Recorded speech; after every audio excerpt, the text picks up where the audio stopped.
What's up everybody and welcome back to another episode of BH Brewing. We are now on to day 22 of our Beer Hawk Advent Calendar tasting sessions and we're getting close to Christmas, so there's only a couple more days left, and today we have this one. This is the Adrienne and it is a Belgian strong blonde ale. I think the brewery is called Adrienne, I'm not actually sure. As you can tell by this, doesn't give a whole lot away, just says limited edition release 2019, and then on the back there's a load of blurb that's very hard to read because of the label, but it pretty much says Adrienne single batch and then a description which is very hard to read. So I'm not sure what this is going to be like, but hopefully it'll be good.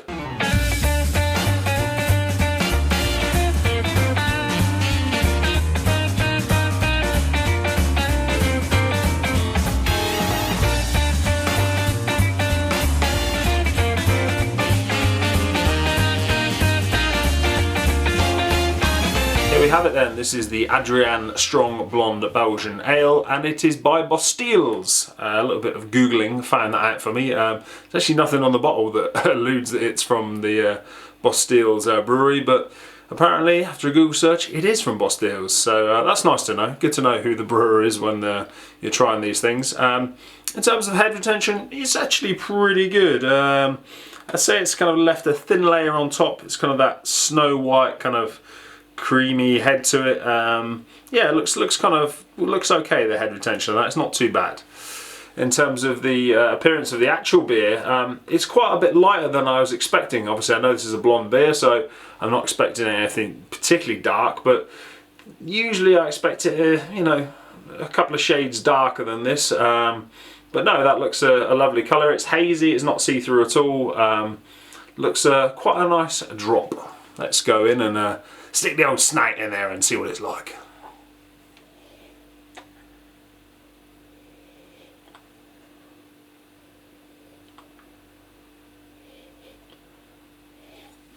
I definitely get in hits of floral first of all. That's the one big thing that strikes you on the nose, which is unusual for kind of a Belgian strong ale. When you get a Belgian strong ale, it's usually kind of hints of spice and kind of a woody nature to it. This is very kind of florally, I say floral, should I say. There's no real kind of spice or anything in the background. You can't smell those malt notes coming through. It smells almost like a kind of very floral IPA really.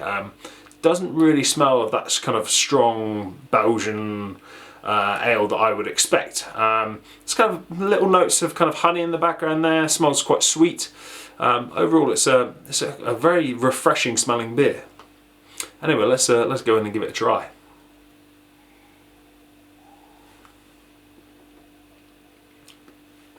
Ooh, okay.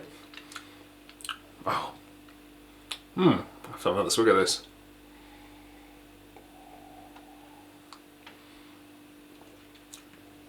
First impressions, that is not what I expected at all. This is not by any stretch of the imagination a traditional Belgian strong ale. It is just not. Is it bad? Definitely not. Is it good? Yes. It is very, very nice. The kind of first hits you get are kind of a fruit note, more of akin to a peach, like that kind of peach notes come through quite strongly, and then you kind of get that residual like nice honey notes on the back of it, or kind of the middle of it. But the first thing that comes through there is definitely that kind of peach flavour, which is something I didn't pick up on really when I was when we were doing the aroma. Let's go have another taste.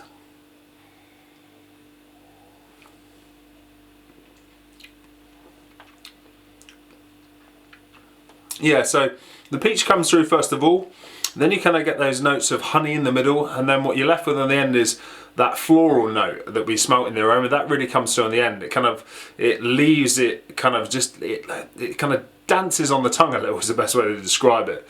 There is some zest in there as well. Slight notes of kind of a very light lemon zest. It's not, you know, too much in the terms of acidity. It's not that at all, but it's just that light kind of, almost like a little light sprinkling of lemon zest on the end, and it's very, very nice.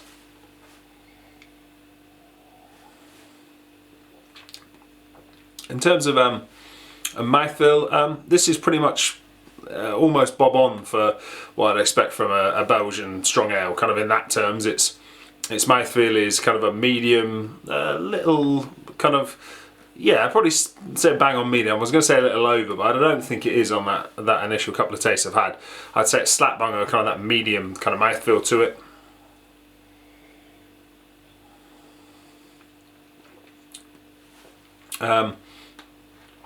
It's again in terms of its finish, it's a medium finish. It's not particularly dry, but it leaves a beautiful kind of that floral kind of taste I was talking about. Kind of leaves that lingering in the mouth, which is really nice. That zesty floral kind of flavour stays in the mouth. This is certainly different. It's not what you'd expect from a strong Belgian ale. Let's just put that out there. For me, I'd struggle to describe this as a strong Belgian ale to anybody else. It kind of has very, very lightly in the background, that kind of malt, little bit of spice, and I'm talking really, really light that you would get from a normal Belgian, where you go, usually in a normal strong Belgian ale, it's like boom, there it is, and you can taste it at the end and it tastes beautiful. This is there, but it's very, very, very faint. Like I said, there's overarching kind of zest and floral flavours kind of overcome it in a way. So in a way, I don't think this is a traditional Belgian beer at all. But I will say it is bloody beautiful. It is really, really nice. This is the type of beer I could sit down and drink all evening. It is a lovely, lovely drop. So having said that, what would my rate beer review for this one be? It's a difficult one, this, because it's not particularly what it advertises, but it is a very, very nice beer. And at the end of the day, we have to go on what we taste. So I'd probably score this around the 76, maybe 77 mark. It is a very nice beer. It's not what it's advertised, of course, but taste-wise, aroma-wise, it is a very, very nice beer and very, very drinkable. Well done, Bosteels. Very nice.